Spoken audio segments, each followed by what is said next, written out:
Ayan. Wala, hindi ko bawal yan. Okay? Ayan. With that, mabibless ko po yung ibang tao. Okay, thank you. Nahiya ako, kaya lang mas mahihiya ako kay Do kung hindi ko i-acknowledge yung nagawa ng Red 5 po sa akin. Nung nagpaskan po ako first time, after po nun, nag-avail po ako ng health card namin sa Legazpi as a court employee.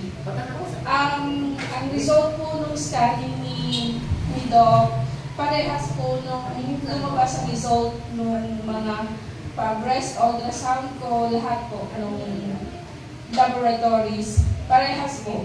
Kaya para wala nang pagdududa na, kasi di ba, normal po sa atin na kapag hindi pa po natin na-try, may doubt po tayo. Pero nung na-confirm nung result po ng laboratories, kaya po kinenta ko dun sa mga ka-office mate ko na magaling po talaga or accurate yung gamit nila doon.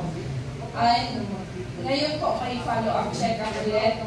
And thank you kay God, thank you kay sa Shebasayan na yung mga na-detect ni Doc sa scanning, wala na po at yung iba.